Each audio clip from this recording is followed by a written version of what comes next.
الحمد لله الحمد لله رب العالمين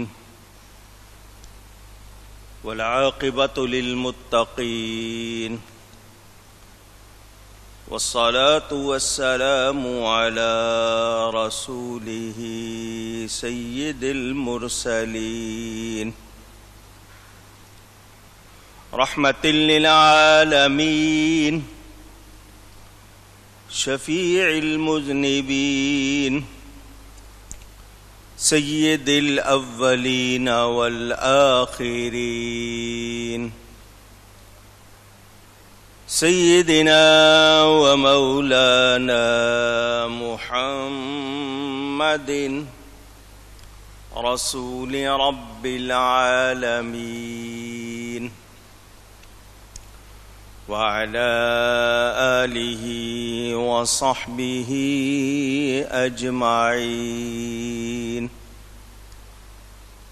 أما بعد فأعوذ بالله من الشيطان الرجيم بسم الله الرحمن الرحيم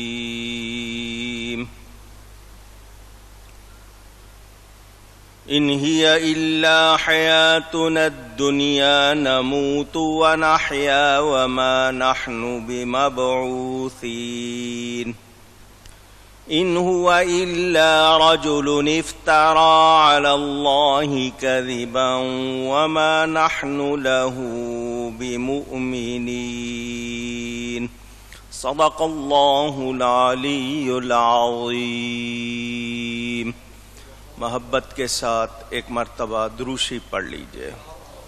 اللہم صلی علی سیدنا و مولانا محمد معدن الجود والکرم وآلہ وصحبہ وبارک وسلم. الصلاة والسلام علیک یا رسول اللہ. الصلاة والسلام علیک یا حبیب اللہ. الصلاة والسلام علیک یا رحمة للعالمین وعلى آلك وأصحابك يا شفيع المذنبين.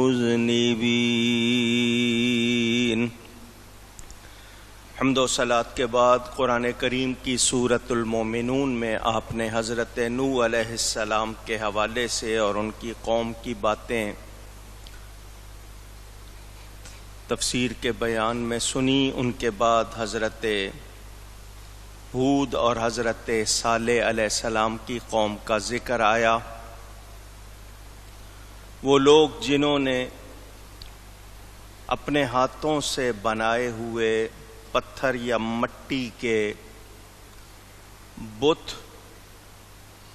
معبود بنا لیے، پتھروں کی عبادت کو عقل مندی سمجھا اور نبیوں کی عبادت میں ناکامی کو اور نہ ماننے کو ترجیح دی. اپنے آپ کو ثابت کیا کہ وہ کتنے احمق ہیں، بے وقوف ہیں، کہ نبی کا کہنا ماننا ان کے نزدیک غلط تھا اور پتھروں کی پوجا درست تھی. وہ لوگ اپنے مردے دفن کیا کرتے تھے، ہندوؤں کی طرح جلاتے نہیں تھے. اور انہوں نے کہا یہ نبی جو وعدہ کرتے ہیں قیامت کا وہ ہماری عقل سے بہت دور ہے، ایسا کچھ نہیں ہوگا. جب بھی کوئی مرتا ہے پھر کوئی پیدا ہو جاتا ہے، یہ اسی طرح ہوتا رہتا ہے. یہ جو آخرت کی باتیں ہیں یہ غلط ہیں. وہ روح کو بھی فانی مانتے تھے کہ روح بھی ختم ہو جائے گی، جبکہ روح کو فنا نہیں ہے. کفار اللہ تعالی کو ماننے کا جس طرح دعویٰ کرتے تھے، بالکل دہریے تو نہ تھے مگر نبی کو نہیں مانتے تھے، تو نبی کا نہ ماننا یہ بھی ثابت کرتا ہے کہ جو نبی کو نہیں مانتا وہ اللہ کو نہیں مانتا۔ انہوں نے سب نے یہ نہیں کہا تھا کہ ہم اللہ کو نہیں مانتے، انہوں نے یہی کہا تھا کہ ہم نبی کو نہیں مانتے۔ یہ بشر بن کے کیوں آیا؟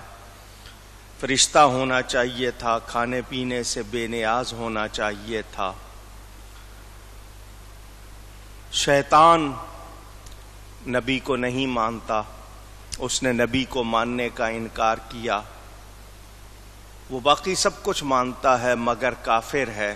تو پتہ چل گیا کہ جو نبی کا انکار کرے وہ مومن نہیں ہو سکتا۔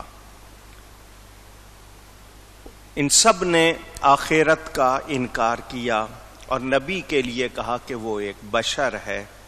اللہ تعالی نے ان لوگوں کو تباہ کیا۔ نبی نے دعا کی کہ یا اللہ میری مدد فرما، ان پر عذاب نازل فرما کہ انہوں نے مجھے جھٹلایا۔ اللہ تعالیٰ کی طرف سے جواب آیا، بس کچھ دیر کی بات ہے، یہ صبح کریں گے پچھتاتے ہوئے۔ تو پھر ایک چیخ چنگھاڑ انہوں نے سنی اور اللہ فرماتا ہے ہم نے انہیں گھاس اور کوڑا کر دیا۔ یہاں سے پتہ چلا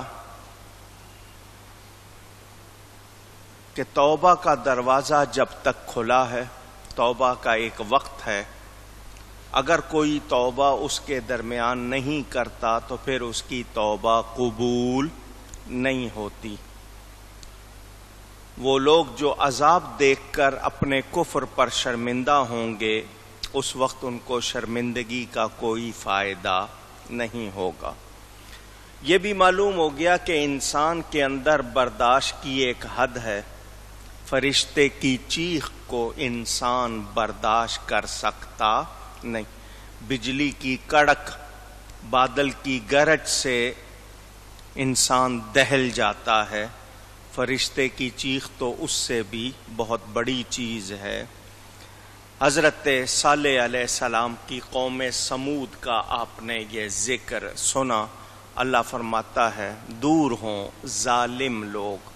میں پھر بات کروں گا ایک مرتبہ، پھر آپ کو یہ کہوں گا کہ ظالم کون ہوتا ہے جو جھوٹ کو سچ کہے، سچ کو جھوٹ کہے، کام کسی کا ہو نام کسی کا لے دے، بیان کسی کے بارے میں ہو لگا کسی اور پر دیا جائے، یہ ظلم ہے اور ظالموں کو ہدایت نہیں ملتی۔ آج بھی کتنے لوگوں کا یہ کاروبار ہے کہ وہ قرآن کی وہ آیتیں جو کافروں کے بارے میں، بت پرستوں اور بتوں کے بارے میں اتری ہیں، ان آیتوں کو وہ مسلمانوں پر لگاتے ہیں اور نبیوں ولیوں پر لگاتے ہیں۔ لوگوں کو پتہ نہیں ہوتا، وہ یہی سمجھتے ہیں یہ قرآن پڑھ رہا ہے، لیکن جو سنانے والا ہے وہ کس قدر ظلم کر رہا ہے، وہ اپنے انجام کو بلائے ہوئے ہے۔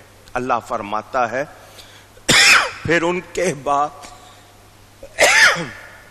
ہم نے اور سنگتیں پیدا کی اور لوگ پیدا ہوئے کہ کوئی امت اپنے وقت سے میعاد سے پہلے نہ جائے گی نہ رہے گی۔ ہر ایک کا وقت تھا، پہلے قومیں آتی رہیں، ان کا ایک وقت تھا، اس کے بعد ان کا سلسلہ، ایک کے بعد دوسرا، دوسرے کے بعد تیسرا۔ اللہ تعالیٰ ارشاد فرماتا ہے ثم ارسلنا رسلنا تترا، پھر ہم نے اپنے رسول بھیجے ایک کے پیچھے دوسرا۔ کلما جاء امة رسولها كذبوه فاتبعنا، جب کسی امت کے پاس اس کا رسول آیا تو انہوں نے اس کو جھٹلایا، ماننے سے انکار کر دیا، اس کی تکذیب کی، اس کو جھٹلایا۔ فَأَتْبَعْنَا بَعْضَهُمْ بَعْضًا وَجَعَلْنَاهُمْ أَحَادِيثَ، تو ہم نے اگلوں سے پچھلے ملا دیے اور انہیں کہانیاں کر ڈالا۔ فَبُعْدًا لِقَوْمٍ لَا يُؤْمِنُونَ، تو دور ہوں وہ لوگ کہ ایمان نہیں لاتے۔ پہلی بات، کسی قوم کو جب تک ہدایت کا پیغام نہیں پہنچا، قوم نے وہ پیغام نہیں سنا، انکار نہیں کیا، اس وقت تک ان پر عذاب نہیں آیا۔ پہلے ان کے لیے ہدایت کا انتظام کیا گیا، ہدایت کے بعد ان کو موقع دیا گیا، لیکن جب قوم نے انکار کیا، قوم نے ضد کی، قوم نے جھٹلایا، پھر ان پر عذاب کی صورت بنی کہ نبی نے دعا کی، عذاب کی، جس کو آپ بد دعا کہتے ہیں۔ جب تک نبی نے وہ دعا نہیں کی، قوم کی سرکشی جتنی چاہے بڑھتی رہے، ان پر عذاب نہیں آیا، کیونکہ قرآن میں ہے وَمَا كُنَّا مُعَذِّبِينَ حَتَّى نَبْعَثَ رَسُولًا۔ یہاں سے یہ بات واضح ہو گئی کہ کوئی قوم ایسی نہیں کہ جس کے پاس ہدایت کے لیے نبی کو نہیں بھیجا گیا، تمام جتنی بھی قومیں آئیں۔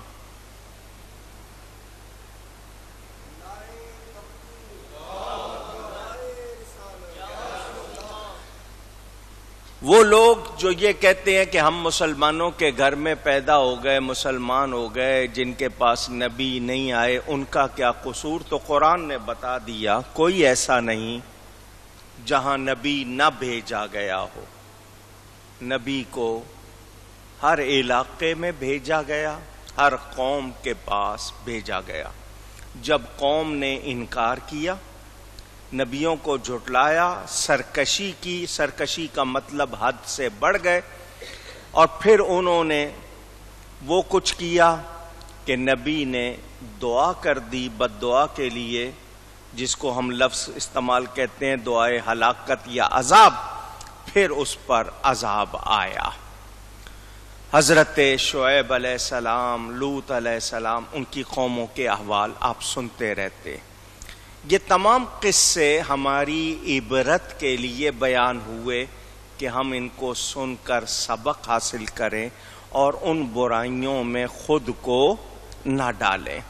اور جو لوگ آج بھی انکار کر رہے ہیں وہ ہوش میں آئیں، وہ دھیان دیں، مگر آج وہ عذاب نہیں آتے، کیوں کہ ہمارے پیارے نبی پاک صلی اللہ علیہ وسلم نے دعا فرما دی کہ یا اللہ پہلی قوموں کی طرح میری امت پر عذاب نہ آئے۔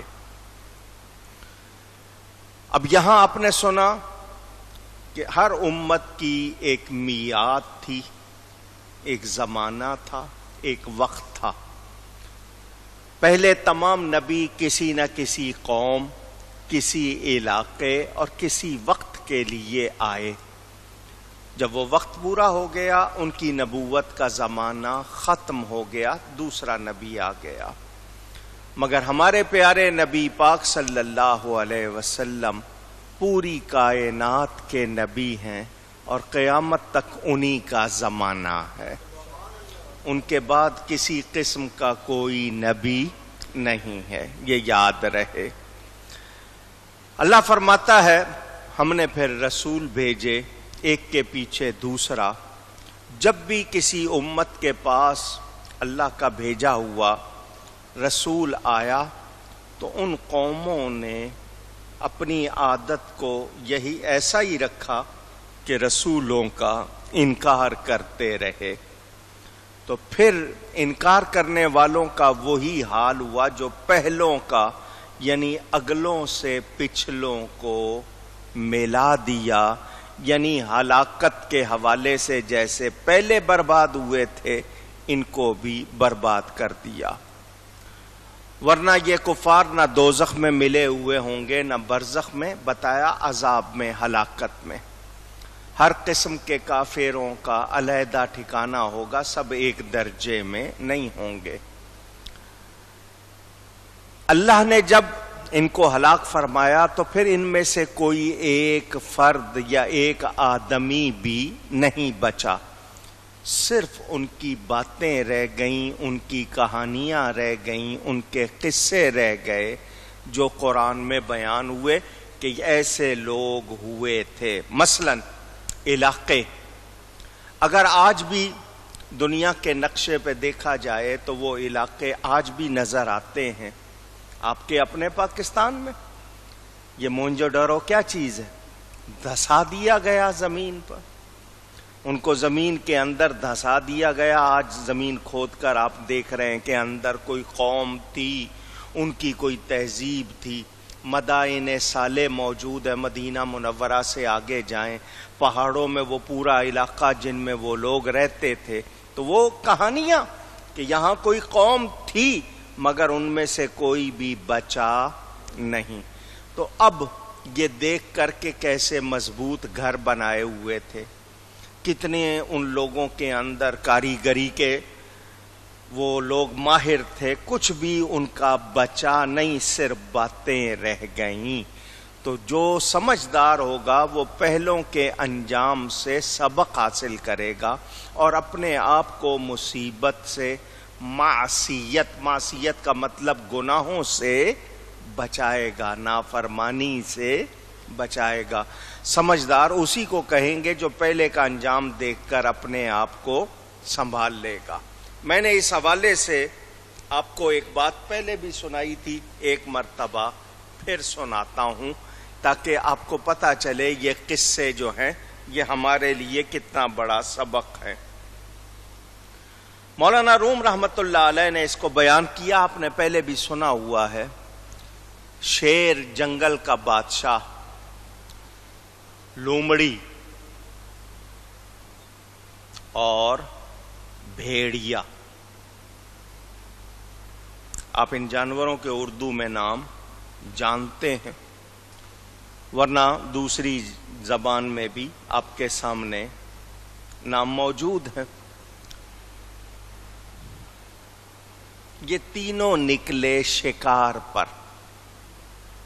مولانا روم نے واقعہ لکھا ہے سمجھانے کے لیے. شیر نے گائے کا شکار کیا جس کو نیل گائے کہتے ہیں، بھیڑیے نے ہرن کا شکار کیا، لومڑی نے خرگوش مارا. جب شکار ہو گیا تو شیر نے لومڑی سے کہا ان کو ایک طرف کرو، اور بھیڑیے سے کہا تقسیم کر. جو شکار آج ہوا ہے تینوں نے مل کر کیا ہے تو ان کو تینوں پر تقسیم کر. بھیڑیے کو بہت چالاک کہا جاتا ہے، اس نے اپنی چالاکی دکھائی اور کہا یہ کون سی بات ہے، اس میں کون سا مسئلہ ہے؟ تقسیم کی بات تو تب ہو جب کوئی خاص معاملہ ہو. سیدھی سیدھی بات ہے، تم نے گائے ماری ہے تم گائے کھاؤ، میں نے ہرن مارا ہے میں ہرن کھاؤں گا، لومڑی نے خرگوش مارا ہے وہ خرگوش کھائے. شکار بھی اپنا اپنا، محنت بھی اپنی اپنی. شیر کو غصہ آ گیا، اس نے اپنا ایک پنجہ مارا اور بھیڑیے کو بھی ٹھنڈا کر دیا. اس کی بھی لاش وہاں تڑپ رہی تھی. شیر نے لومڑی سے کہا اب تو تقسیم کر، تو بڑی سیانی مشہور ہے، تو تقسیم کر.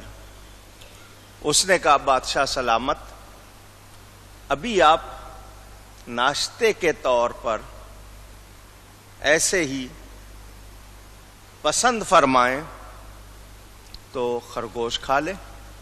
کچھ دیر کے بعد ہرن کھا لیجئے گا اور پھر بڑے کھانے میں گائے کو کھا لیجئے گا، مجھے کچھ نہیں چاہیے۔